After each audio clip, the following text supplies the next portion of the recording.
Welcome, बहुत स्वागत है आपका प्रॉपर्टी गुरु में। आपके साथ मैं हूं विपिन भट्ट। तो लेकर हाजिर हैं प्रॉपर्टी गुरु का एक ताजा तरीन एपिसोड आपके लिए, जहां पर आज होंगी ढेर सारी बातें। और स्पेशल ये है कि ये ठीक बजट के बाद वाला एपिसोड है, तो इस बजट पे रियल एस्टेट के लिए काफी बड़े अनाउंसमेंट हुए हैं। उन अनाउंसमेंट का मतलब क्या है, आपको कितना फायदा होगा रियल एस्टेट मार्केट के लिए, किस तरीके बदलाव उससे आएंगे, सारी बातें होंगी। और ये सारी बातें करने के लिए आज हमारे साथ स्टूडियो में मौजूद है हमारे प्रॉपर्टी गुरु परेश कारिया साहब। सर, बहुत स्वागत है आपका प्रॉपर्टी गुरु में। परेश जी, बहुत सारे लोग आपसे सवाल पूछना चाहते हैं, वो तो हम पूछेंगे ही, लेकिन सबके लिए हमारे तरफ से कुछ सवाल है आपके लिए, क्योंकि बजट अभी अभी आया है और सब लोग समझना चाहते हैं कि बजट में जो हुआ है वो उनके कितने फायदे का है। तो अगर हम बजट को मोटे तौर पे देखें, रियल एस्टेट के लिए दो चीजें हैं। कुछ अनाउंसमेंट है जो सीधे खरीदार को इंपैक्ट करते हैं और कुछ डेवलपर साइड के लिए हैं। तो पहले हम खरीदारों की बात कर लेते हैं। जो भी अनाउंसमेंट हुए हैं उसमें क्या प्रमुख है और कैसे घर खरीदारों के लिए चीजें बदलेंगी?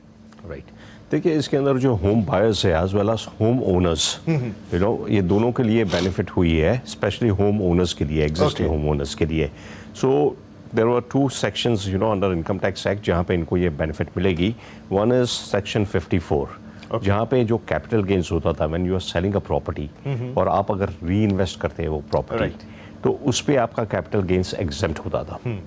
Right now there was earlier a limitation कि आपने प्रॉपर्टी जब बेची है, when you are reinvesting the money you could invest it only in one house। हाँ, मतलब आप प्रॉपर्टी बेचकर किसी एक ही घर में वो पैसा लगा सकते थे, तब आपको उसका जो भी कैपिटल गेन्स था वो एग्जेम्प्ट हो जाता था। Exactly right. So capital gains amount exempt होता था। तो काफी बार होता था प्रॉपर्टी की वैल्यू हाई है, अभी हमने देखा है लास्ट फ्यू इयर्स में, और you want to sell one property and buy two properties में भी फैमिली अरेंजमेंट जो भी है सबकी रिक्वायरमेंट के हिसाब से, तो आपको इस पैसा एक ही प्रॉपर्टी में इन्वेस्ट करके बेनिफिट मिलता था। Now what they have done is they have extended, इस बजट में अनाउंस किया है कि आप दो प्रॉपर्टी में भी इन्वेस्ट करके ये बेनिफिट ले सकते हो।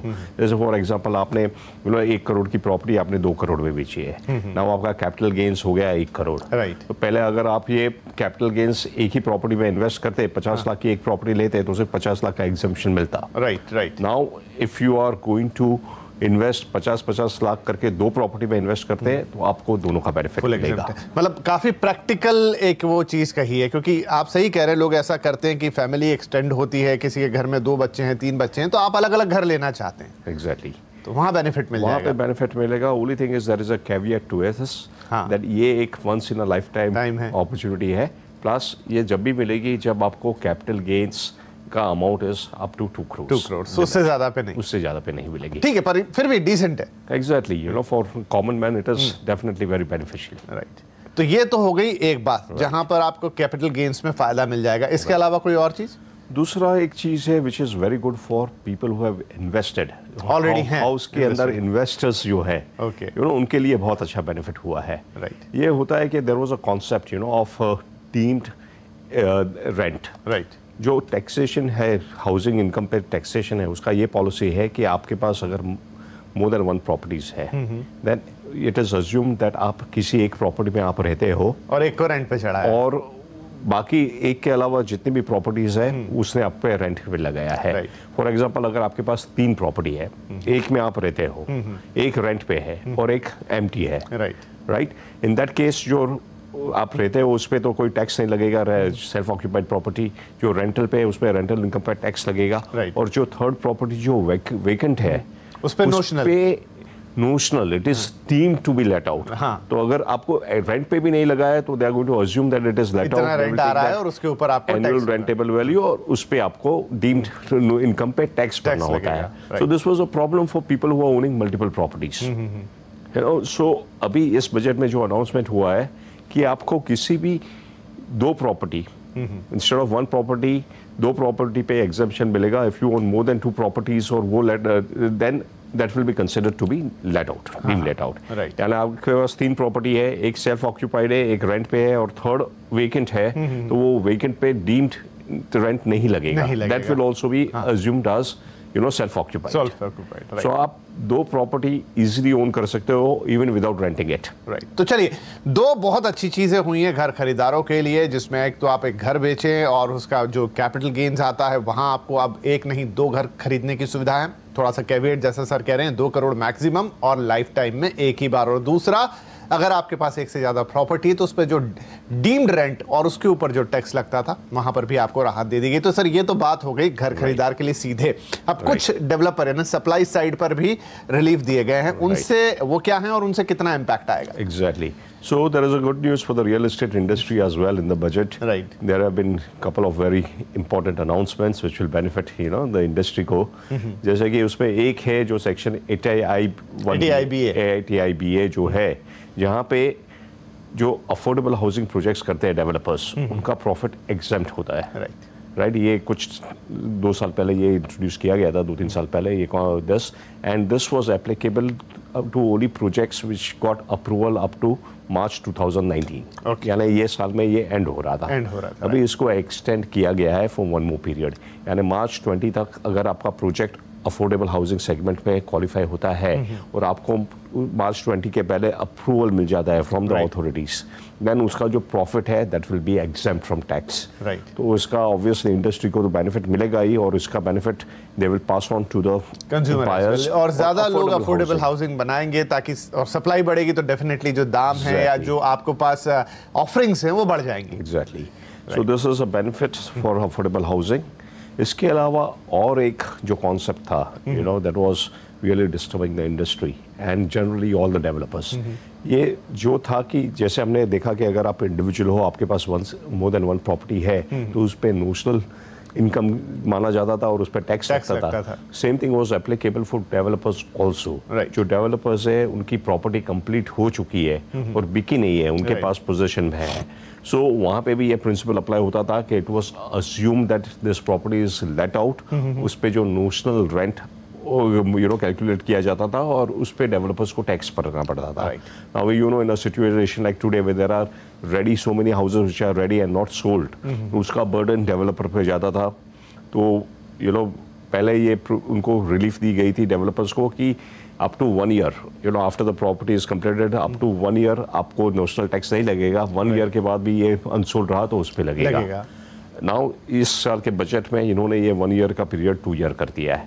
यानी from the end of the year in which the project is completed, उसके बाद 2 साल और आपको मिलेंगे to dispose of this inventory. अगर उसके बाद भी इन्वेंट्री डिस्पोज नहीं हुई तब टैक्स होगा, देन आपका नेशनल रेंट उस पर लगेगा और आपको टैक्स पे करना पड़ेगा। अब वक्त हो गया है कि हम आपके सवाल लें। परेश जी हमारे साथ, हमारे प्रॉपर्टी गुरु बने हुए हैं और कुछ कॉलर्स जुड़ गए हैं। सबसे पहले हमारे साथ फोन लाइन पर आ रहे हैं अनुज जी। अनुज जी बहुत स्वागत है आपका, क्या पूछना चाहेंगे आप? सर नमस्कार सर, मैं सर जी मैं लखनऊ से बोल रहा हूँ। हाँ जी बताएं। सर जी मैं मुंबई में मीरा रोड पे एक जेपी ग्रुप का सर मैंने देखा है अपने लिए। सर मेरा बजट है 1 करोड़ 25 लाख का 3 BHK। वेरी गुड सर, मुझे पता करना था सर ये जेपी ग्रुप का सर कैसा रहेगा मेरे लिए। और सर और सर मैंने सर दहीसर रोड पे मैं देखना है सर क्या रेट वहाँ पे क्या है। ठीक है, समझ गए आपका सवाल। मीरा रोड को समझना चाहते हो, जेपी ग्रुप का प्रोजेक्ट कैसा रहेगा, 1.25 करोड़ का आपका बजट है। बस एक ही सवाल का जवाब मेरा मन जो चाहता है वो ये कि आप लखनऊ से बात कर रहे हैं, मुंबई के साथ क्या कनेक्शन है आपका? सर मुंबई में सर मुंबई में सर मेरी जॉब है सर, इसलिए मैं। वेरी गुड, ठीक है जी। बहुत सारे लोग इस वक्त देश में ऐसे हैं जो देश के अलग अलग इलाकों से आते हैं लेकिन मुंबई में जॉब करते हैं और यहाँ घर खरीदने का सपना ऑब्वियसली सबका होता है, ऐसा एक अनुज का भी सपना। सर क्या सलाह रहेगी अनुज जी के लिए? देखिए, पहले तो सबसे पहले हम मीरा रोड के बारे में बात करेंगे। तो Mira road is part of extended suburb of Mumbai, although technically वो मुंबई की BMC लिमिट्स के बाहर है, but it is the first kind of destination after the BMC limit on the western suburbs, and western suburbs is the most preferred from residential point of view. So the future prospect जहाँ तक Meera road का है काफ़ी अच्छा है, because वहाँ से highway से एक्सेस है, वेस्टर्न एक्सप्रेस हाईवे से, और जो मेट्रो बन रही है दहीसर तक उसका भी बेनिफिट होगा वहाँ होगा। प्लस अभी एक जो दिक्कत है मीरा रोड पे जो चेक नाका है जो दहीसर पे है, there are talks about that check naka being shifted further ahead. So Mira Road भी accessible हो जाएगा very easily from Mumbai Western Express Highway. और जो प्राइस डिफरेंस है between Dahisar and Mira road वो काफ़ी ज़्यादा है, सो आप एक ही क्रॉस थोड़ा 2 किलोमीटर आगे जाएंगे तो आपको 20% 30% लेस प्राइस पे वहाँ पे प्रॉपर्टी मिलेगी। So as a destination from staying point of view as well as investment point of view Mira road तो बहुत ही अच्छी जगह है। जहाँ तक इनका प्रोजेक्ट का सवाल है, जो जेपी नॉर्थ है, it is a very good project. It's one of the best projects coming up in Mira road. अब तक मीरा रोड में जो प्रोजेक्ट थे वो इतने ज़्यादा लोकल डेवलपर्स के थे. They were not like the gated community with high end facilities and amenities. This is the first project इस टाइप का जो मीरा रोड में आ रहा है. राइट, लोकेशन भी अच्छा है. It is very close to the western express highway and spread around 27 acres पे है. और 14 टावर्स लेके आ रहे हैं. It's a very nice project with lots of amenities. So from staying point of view, अगर किसी को एंड यूज के लिए रहना है, रहना है और एंजॉय करना है, रहना है in Mira Road, and obviously this is one of the best projects. तो 1.25 करोड़ में जो 3 BHK देख रहे हैं हो जाएगा इस प्रोजेक्ट के अंदर? देखिए, थोड़ा एक्सटेंड करना पड़ेगा. यहाँ पे इनके पास 3 BHK डेफिनेटली है इन दिस प्रोजेक्ट, बट वो कॉम्पैक्ट 3 BHK करीबन 800 स्क्वायर फीट के आसपास उसके अंदर 3 BHK निकाला है. सो उसमें बैठ जाएगा. इनके पास अदर देन दिस, अगर वो Mira road as a destination देख रहे हैं, then there is one more good option also. There is another project called Aradhya high park by MICL developers. ये भी अच्छे जाने वाले डेवलपर्स है, जो मैन इंफ्रास्ट्रक्चर है, कंस्ट्रक्शन कंपनी है, उनका ही ये प्रोजेक्ट है. इसका लोकेशन है जो bang on the western express highway के ऊपर ही है. आपको बोर्ड ठाकुर मॉल दिखाई दे जाएंगे इसके. राइट, जो ठाकुर मॉल है उसके बिल्कुल नजदीक में ही है. सो इसका लोकेशन ज़्यादा बेहतर है. It is closer to the Dahisar also, जहाँ पे मेट्रो आ रहा है. मेट्रो से भी क्लोज बाय है. और प्राइस करीबन सेम लेवल पे है. यहाँ पे भी उन्हें सेम प्राइस रेंज में 3 BHK अपार्टमेंट मिल सकता है. So in terms of amenities, of course, JP Infra is much better project, but in terms of location, in the same price, ये कंसिडर कर सकते हैं. राइट. तो अनुज जी, आपने मांगी थी एक सलाह, हमने आपको उस पर एक बोनस सलाह भी दे दी. तो जहां आप देख रहे हैं सब कुछ बढ़िया है, मीरा रोड के साथ भी सब कुछ ठीक है. और अगर आप ये जो दूसरा एक और ऑप्शन मान डेवलपर्स के जिस प्रोजेक्ट की बात कर रहे हैं, उसको भी देख सकते हैं. लोकेशन थोड़ी बेहतर है और एक्सेस टू द हाईवे और बाकी जो कम्युनिकेशन है वहां से थोड़ा आसान हो सकता है. तो अब चॉइस आपकी है, आप क्या पसंद करते हैं. चलिए, ये हो गई अनुज को सलाह. और अब हमारे साथ हैं फोन लाइन पर आकृति खरे. आकृति, बहुत स्वागत है आपका. क्या पूछना चाहेंगी आप? Hello Vipin, my name is Akriti. Actually, I want to buy a 2 BHK flat in Pune. And my budget is around 60 to 70 lakhs. But main objective ये फ्लैट लेने का कि फर्स्ट हम 2-3 years के वहाँ पे रहें एंड देन उसके बाद रेंटल यील्ड पे दें. तो हमने कुछ प्रोजेक्ट्स चेक किए थे, Kharadi side and Wakad side, जैसे कोटले पाटुल का Marunji and Western Avenue and Keshav Nagar में गोदरेज इन्फिनिटी का. बट मैं कंफ्यूज हूँ कि एक्चुअली कहाँ पे प्रोजेक्ट कहाँ पे इन्वेस्ट करना सही रहेगा, कि पहले हम 2-3 साल वहाँ पे रहे एंड देन उसके बाद हम रेंटल यील्ड आए. बहुत अच्छा सवाल है आपका. तो 60 से 70 लाख का बजट, शुरुआत में खुद रहना चाहेंगे और उसके बाद ये है कि अच्छा रेंटल यील्ड भी मिले. और 2-3 प्रोजेक्ट्स भी उन्होंने खुद के हिसाब से देखे हैं. क्या सलाह रहेगी सर इनके लिए? देखिए, अगर ये इस तरह का प्रोजेक्ट शुरुआत में खुद रहना चाहते हैं और बाद में रेंट पे देना चाहते हैं, तो obviously we'll have to look at project जहाँ पे रेंटेबिलिटी अच्छी हो और हायर रेंट भी मिले. तो obviously no better place than close to IT park. Right. और जो उन्होंने जगह सिलेक्ट की है, एक तो यहाँ पे आई थिंक वाकड़ उन्होंने सिलेक्ट किया है और दूसरा केशव नगर उन्होंने सिलेक्ट किया है.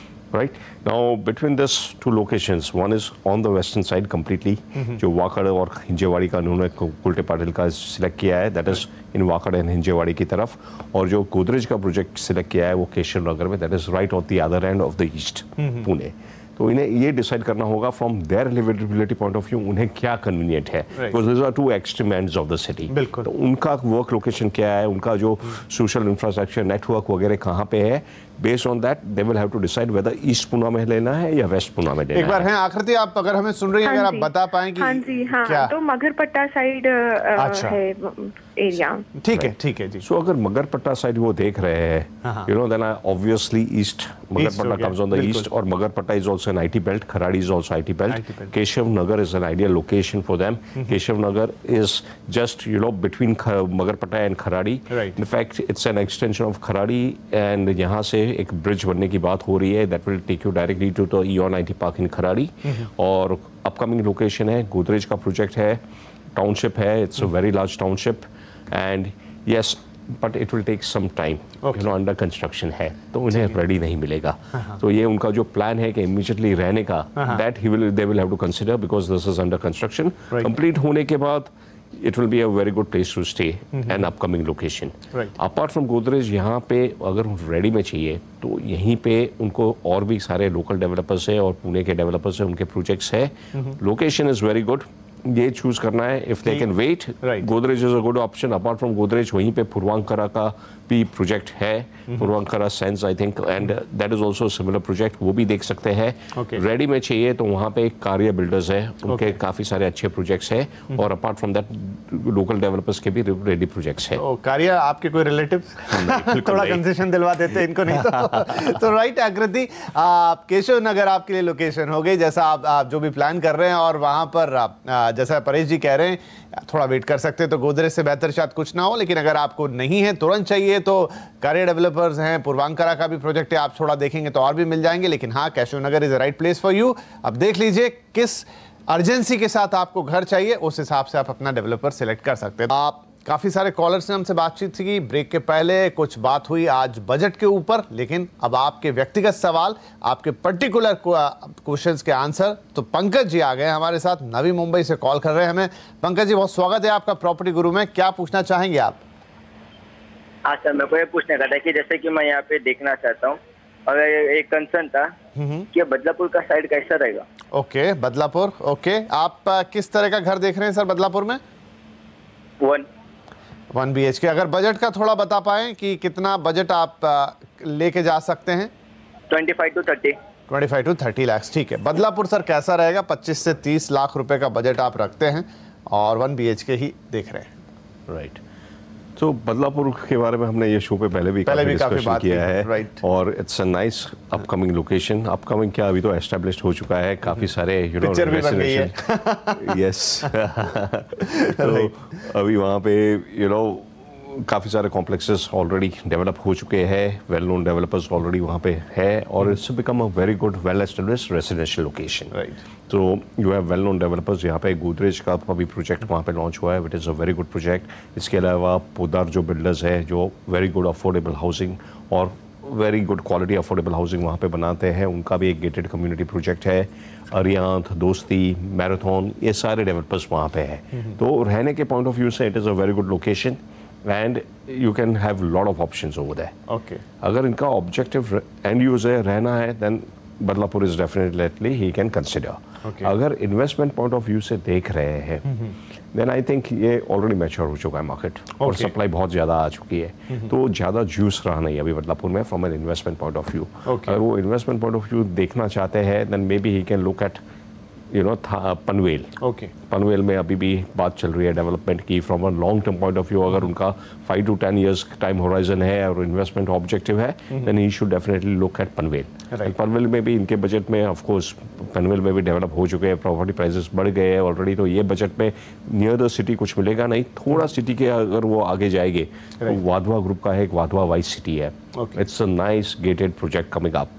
3-4 डेवलपर्स जो वेल नोन डेवलपर्स है पनवेल में, हीरानंदानी, गोदरेज और वाधवा। तो ये वो Hiranandani, Godrej obviously will not be with in his budget, but Wadhwa group का जो प्रोजेक्ट है, यहाँ पे इन्हें 1 BHK या एक 1 RK मिल सकता है at a very good price. Right, we can look at that. Right, तो यहाँ पर आपको यही सलाह कि अगर आप बदलापुर ही देखना चाहते हैं तो बहुत अच्छी बात है, आप कुछ प्रोजेक्ट्स वहाँ पर हैं जो आपके बजट में आ जाएंगे, लोकेशन के हिसाब से बढ़िया लोकेशन है। लेकिन अगर आप निवेश करना चाहते हैं, निवेश के पॉइंट ऑफ व्यू से देखना चाह रहे हैं, पनवेल ज़्यादा बेहतर लोकेशन होगी। कई बड़े डेवलपर्स के नाम यहाँ पर सामने आए हैं।